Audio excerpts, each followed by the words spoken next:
Hello guys, how are you all? Welcome to our channel Unique Study Hub.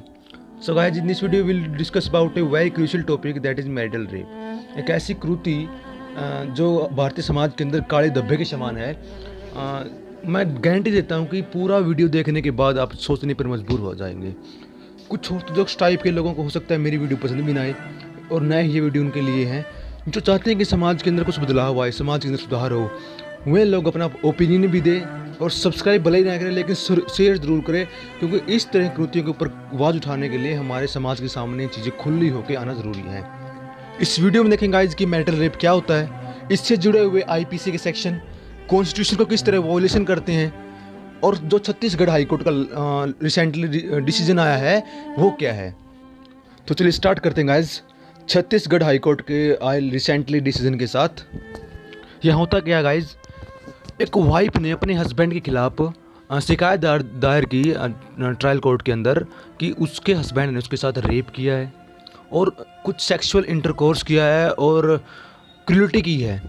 तो जिसके भी आप पे वहाँ के ट्रायल कोर्ट ने क्या किया, उसके पति को रेप के लिए, क्रूरटी के लिए लाइबल ठहरा दिया। उसके बाद जो उसका हस्बैंड है वो चला जाता है छत्तीसगढ़ हाई कोर्ट, और छत्तीसगढ़ हाई कोर्ट ने एक ऐसा डिसीजन दिया जिसके बाद जो मैरिटल रेप का मुद्दा है फिर से गर्मा गया, फिर से बवाल खड़ा हो गया। तो क्या था वो डिसीजन, नेक्स्ट स्लाइड में देखेंगे गाइज। वहाँ का जो ट्रायल कोर्ट था उसने उसकी पत्नी के एलिगेशन के बिहाफ पे जो हस्बैंड था उसको 376 यानी कि रेप, 377 यानी carnal intercourse against the order of nature, और 498 cruelty with wife by husband और हिज रिलेटिव, इन तीनों सेक्शन के तहत उसको लाइबल ठहरा दिया गया। उसका जो हस्बैंड है वो अनसेटिस्फाइड होता है और वो चला जाता है छत्तीसगढ़ हाई कोर्ट, और छत्तीसगढ़ हाई कोर्ट में जाने के बाद जो उसका डिसीजन आया है वो देखते हैं क्या था। तो यहाँ पे क्या होता है गाइज कि छत्तीसगढ़ हाई कोर्ट जो करता है ना, वो कहता है कि यार 498 के तहत जो आपने ट्रायल कोर्ट ने दिया है डिसीजन सही है, 377 भी सही है, लेकिन जो 376 दिया है यानी कि रेप, वो गलत है। यानी कि जो वाइफ है वो कभी भी अपने हस्बैंड के खिलाफ रेप के लिए शिकायत दर्ज नहीं करवा सकती। क्या ये सही है कि एक हस्बैंड उसकी वाइफ को जब चाहे उसके साथ सेक्स इंटरकोर्स कर सकता है, चाहे उसकी इंटेंशन है या नहीं है डजंट मैटर, उसके साथ फोर्सफुली किया या नहीं किया है डजंट मैटर, वो कभी रेप में गिना ही नहीं जाएगा। तो क्या ये बात सही है? बस यहीं पे बवाल कटा है सारा।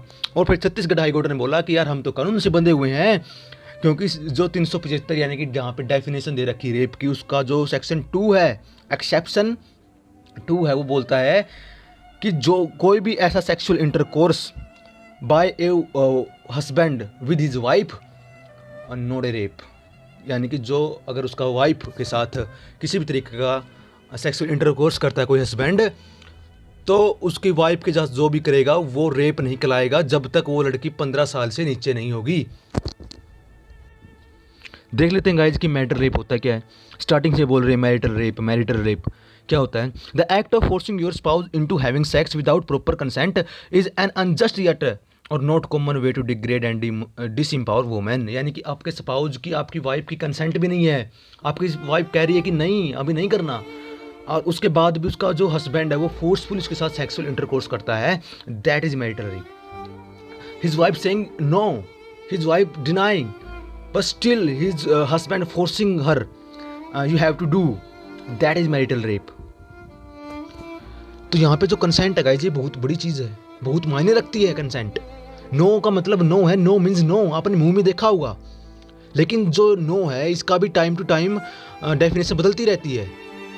यानी कि एक जो कुंवारी लड़की है उसके साथ अगर सेक्सुअल इंटरकोर्स किया जाता है फोर्सफुली, और शी इज डिनाइंग, और फिर भी उसके साथ सेक्सुअल इंटरकोर्स किया जाता है फोर्सफुली, तो वो क्या कर सकती है, कोर्ट में जा सकती है और आपके ऊपर रेप के चार्जेस लगवा सकती है, आपको सज़ा भी दिलवा सकती है। और फिर वही लड़की जब वाइफ बन जाती है और फिर वो नो कहती है, अपने हस्बैंड को मना करती है, और फिर उसका हस्बैंड जो उसके साथ फोर्सफुली सब कुछ करता है, और वो कोर्ट में भी नहीं जा सकती, वो चार्जेस भी नहीं लगवा सकती आपके ऊपर रेप के, या फिर जो हस्बैंड उसके ऊपर। तो यहाँ पर नो है जो, ये कुंवारी लड़की के लिए कुछ और है, शादी सजा के लिए कुछ और है, और यहाँ पे जो मैरिज है वो क्या इतना बड़ा रोल प्ले कर रही है कि वो लाइसेंस दे रही है रेप का, इतना बड़ा रोल प्ले कर रही है मैरिज। कि वो जैसी आपकी शादी हो जाती है तो आप उसको हमेशा हमेशा के लिए कह देते हैं कि आप मेरे साथ कभी भी कुछ भी कर सकते हो। तो बहुत कुछ चीज़ें हैं गाइज जिनके ऊपर हमें सोचना चाहिए। और इस नेक्स्ट जो स्लाइड आएंगे उसमें आपको दिखाऊं भी मैं कितना कुछ इंडिया के अंदर हो रहा है। पहले ये देखिए गाइज कुछ शॉर्ट क्लिप लेके आया हूँ मैं, पहले इनको देखिए। पर ही रहते थे तो आए दिन जब उनका मन हुआ तब उल्टी सीधी हरकतें करना और मना करने पर प्रेशराइज करना, प्रेशराइज ना मानने पर मारना पीटना और बहुत गंदी गंदी हरकतें हमारे साथ। अब मैं जो आंकड़े दूंगा गाइज आपको, वो आपको हैरान कर देंगे। हैरान कर देने वाले आंकड़े जो है एनसीआरबी के आए हैं इंडिया के लिए। ये 2019 की रिपोर्ट है और ये कहती है कि एनसीआरबी की रिपोर्ट के according about 70% of women in India are victim of domestic violence. यानी कि घरों में जो पति है और पति के जो रिलेटिव है उनके द्वारा जो पत्नी के या फिर वाइफ के ऊपर अत्याचार किया जाता है वो डोमेस्टिक वायलेंस होता है। और वो 70% जो वाइफ हैं वो फेस करती हैं डोमेस्टिक वायलेंस को। ये कुछ और आंकड़े हैं guys. A total of 4,05,861 crime, यानी कि 2019 के अंदर जो डोमेस्टिक वायलेंस के क्राइम हैं वे हुए हैं इंडिया के अंदर, फाइल हुए हैं 4,05,861। इतने ज़्यादा क्राइम डोमेस्टिक वायलेंस की इंडिया के अंदर आई हैं 2019 के अंदर। 70% of women in India have face domestic violence, ये मैं पहली स्लाइड में बता चुका हूँ। क्रूलिटी बाय हस्बैंड, और जो 4,05,861 है इनमें से 30% हस्बैंड और उसके जो रिलेटिव हैं उनके द्वारा क्रूलिटी की जाती है। और लगभग इनमें 8% क्या है, रेप के मैटर हैं डोमेस्टिक वायलेंस के अंदर। रेप की हस्बैंड जो अपनी वाइफ का रेप करता है वो। इसके साथ अगर मैं कुछ और बताना भूल गया आपको, यानी कि हर 16 मिनट के अंदर एक रेप हो जाता है इंडिया के अंदर। यानी कि जब तक शायद हमारी वीडियो होगी तब तक एक रेप हो लिया होगा। और हर 4 मिनट के अंदर एक डोमेस्टिक वायलेंस इंडिया के अंदर फेस करनी पड़ती है एक वुमेन को। इसके साथ ही सबसे ज़्यादा जो क्रूलिटी के मामले हैं वे राजस्थान में सबसे अधिक हैं और उसके बाद यूपी में सबसे अधिक डोमेस्टिक वायलेंस के मामले आते हैं। ये आंकड़े हैं जो गाइज ये किसी को भी सोचने पर मजबूर कर देते हैं। किसी भी ऐसे व्यक्ति को सोचने पर मजबूर कर देते हैं जो चाहता है कि समाज एक सही दिशा में बढ़े। ये ऐसे चार्जेज हैं जिनको कभी फाइल ही नहीं किया जाता। 99.9% जो केसेस हैं रेप के वो इंडिया के अंदर फाइल ही नहीं होते। और ऊपर से जो महिला के साथ या अपनी वाइफ के साथ जो रेप होता है वो तो कभी फाइल होता ही नहीं। चाहे वो लड़की चाहे भी करना चाहे भी तो फाइल होता ही नहीं है रेप। तो ना घर वालों को बता सकती है, ना मम्मी पापा को बता सकती है, ना समाज को बता सकती है, किसी को भी नहीं बता सकती। अगर बताई भी गई तो क्या घर वाले बोलेंगे तो इसका राइट है?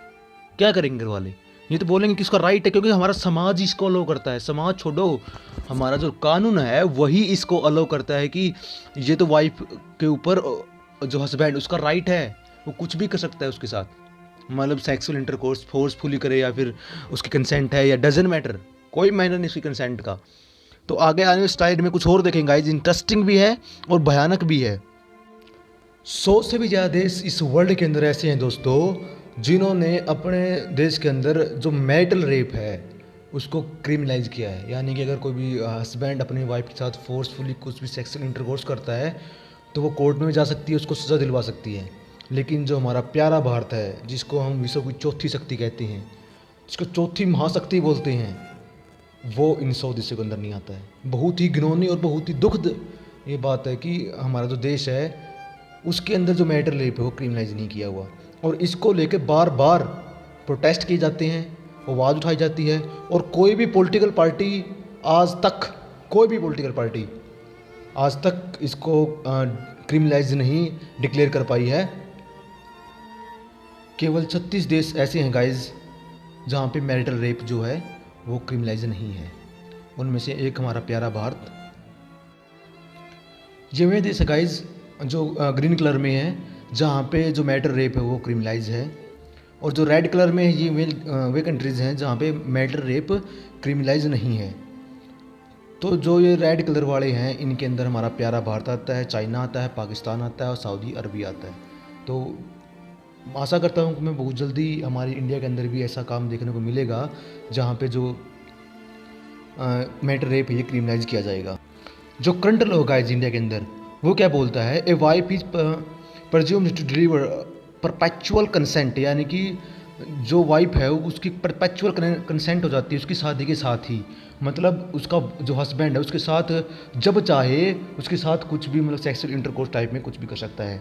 ठीक है, इम्प्लाइड कंसेंट बोलते हैं, इम्प्लाइड कंसेंट बोलते हैं इसको, यानी कि जब भी आपके साथ फेरे होते हैं उसके साथ ही ये भी डिक्लेयर हो जाता है कि आप उसको सेक्स के लिए भी अलो करते हैं, यानी जब तक आपके साथ वो रहेगा आप उसको सेक्स के लिए अलो करते हैं, वो आपके साथ कभी भी सेक्सुअल इंटरकोर्स कर सकता है। तो ये बहुत ही गंदी चीज़ है इंडिया के अंदर गाइज, मैं बार बार बोल रहा हूँ। सेक्शन 375 है जो गाइज आईपीसी का, वो क्या बताता है, डेफिनेशन बताता है वो रेप की, यानी किन सिचुएशंस के अंदर, किन कंडीशंस के अंदर कोई भी सेक्सुअल इंटरकोर्स होगा वो रेप माना जाएगा। इसके अंदर 2 एक्सेप्शन हैं। नंबर 1 ए मेडिकल प्रोसीजर, यानी कि मेडिकल प्रोसीजर के कारण कोई भी वेजिनल इंटरकोर्स किया जाता है वो रेप नहीं माना जाएगा। और सेकंड है जो सेक्सुअल इंटरकोर्स और sexual act by a man with his wife not under 5 year of age, यानी कि कोई भी सेक्सुअल इंटरकोर्स जो सेक्सुअल एक्ट किया जाता है मैन के द्वारा उसकी वाइफ के साथ, वो रेप नहीं होगा जब तक वो लड़की 15 साल से नीचे रहेगी। ठीक है, तो 15 साल से जैसे ही वो लड़की ऊपर जाती है उसके साथ कोई भी किसी प्रकार का सेक्सुअल इंटरकोर्स किया जाता है उसके हस्बैंड के साथ, चाहे उसकी कंसेंट हो या ना हो, वो फोर्सफुली करता है या फिर अनफोर्सफुली करता है, वो रेप नहीं माना जाएगा। जब हमारा आईपीसी बना गाइज 1860 के अंदर, तब जो एक मैरिड वूमेन थी उसको एक इंडिपेंडेंट वूमन का दर्जा नहीं था, यानी कि जो मैरिड वूमेन है वो प्रॉपर्टी है अपने जो रिलेटिव्स हैं, हस्बैंड या उसके जो रिलेटिव हैं उनकी, और उससे पहले जो घरवाले हैं उसकी प्रॉपर्टी माना जाता था। तो किसी भी तरीके से एक वुमेन को इंडिपेंडेंट वुमेन नहीं माना जाता था। लेकिन आज सदियाँ बीत गई हैं, ये बदल चुका है सब कुछ। आज एक जो लड़की है अनमैरिड वो भी इंडिपेंडेंट है और एक जो मैरिड वुमन है वो भी इंडिपेंडेंट है। आज सारी कंडीशन डिफरेंट है, आज सब कुछ बदल चुका है। लेकिन स्टिल हम क्यों डो रहे हैं इस कानून को फिर भी अपने सिर पर? क्यों जो हमारा सिस्टम है, हमारी गवर्नमेंट है, आज तक इसको क्रिमिनलाइज क्यों नहीं कर पाई? जब 104 देशों में क्रिमिनलाइज कर दिया गया है तो हमारे देश को क्यों नहीं करना चाहिए क्रिमिनलाइज, और आज तक क्यों नहीं कर पाई? तो ये बहुत ही सोचने की वाली बात है गाइज कि हमारे देश के अंदर एक ऐसी भयानक स्थिति है जो मैरिड वुमेन है, और ये 70 से 80% वुमेन के साथ होता है, आज भी होता है। जो हस्बैंड है वो अपनी प्रॉपर्टी मानता है वाइफ को, एक ऑब्जेक्ट की तरह यूज़ करता है, किसके साथ बोलेगी, किसके साथ चलेगी, किसके साथ खाएगी, किसके साथ पिएगी, ये सारा एक हस्बैंड ही डिसाइड करता है अपनी वाइफ का। जो मैटर रेप है गाइज, ये आर्टिकल 14 को वोलेट करता है, राइट टू इक्वलिटी, यानी कि कैसे समानता के अधिकार को। मतलब एक अनमैरिड कोई भी गर्ल है या कोई भी वुमेन है, वो अगर उसके साथ कोई भी सेक्सुअल इंटरकोर्स किया जाता है उसकी जो कंसेंट है उसके अगेंस्ट, तो वो कोर्ट में जा सकती है, केस लड़ सकती है, यहाँ तक कि सजा भी दिलवा सकती है। और वहीं पर एक वुमेन है जो मैरिड है, उसके साथ अगर कोई भी सेक्सुअल इंटरकोर्स किया जाता है उसके हस्बैंड के द्वारा बिना उसकी कंसेंट के, तो केस तक फाइल नहीं कर सकती, क्योंकि हमारा कानून उसको अलाउ करता है। एक सामने कहते हैं हम कि आर्टिकल 14 कि विधि के सामने सारे बराबर हैं, कानून के सामने सारे बराबर हैं, वहीं कानून ही दो वुमेन्स के साथ डिस्क्रिमिनेशन कर रहा है, भेदभाव कर रहा है। तो यहाँ पे जो आर्टिकल 14 का वोल्यूशन हो रहा है मैटर रेप के द्वारा। और साथ ही गाइस जो मैटर रेप है, ये आर्टिकल 21 राइट टू लाइफ के अंदर बहुत कुछ आ जाता है, like right to health, right to privacy, right to dignity, safe living condition. तो यहाँ पे कहाँ पे तो उसकी राइट टू हेल्थ बची है, कहाँ पे उसकी डिग्निटी बची है, एक वुमेन की डिग्निटी कहाँ पे बची है, जब उसकी हर तरीके से उसकी कंसेंट की कोई मायने नहीं रखता, वो क्या कह रही है, वो चिल्ला रही है, वो रो रही है, कुछ भी मायने नहीं रखता, तो कहाँ उसकी डिग्निटी रह जाती है, कहाँ उसकी सेफ लिविंग रह जाती है। तो जो मैटर रेप है ये आर्टिकल 21(14) को वोलेट करता है। सो गाइज आज की जो वीडियो है यहीं पर स्टॉप करते हैं। प्लीज़ अपना ओपिनियन दीजिए कि क्या ये सही है या फिर इंडिया के अंदर कैसे लॉ बनने चाहिए, क्या ये मैटर रेप ये क्रिमिनलाइज होना चाहिए। सब्सक्राइब भले ही ना करें लेकिन शेयर ज़रूर करें, क्योंकि ऐसे मुद्दे समाज के अंदर जाने चाहिए, तभी इनके ऊपर आवाज़ उठेगी। Thank you for watching, have a great time.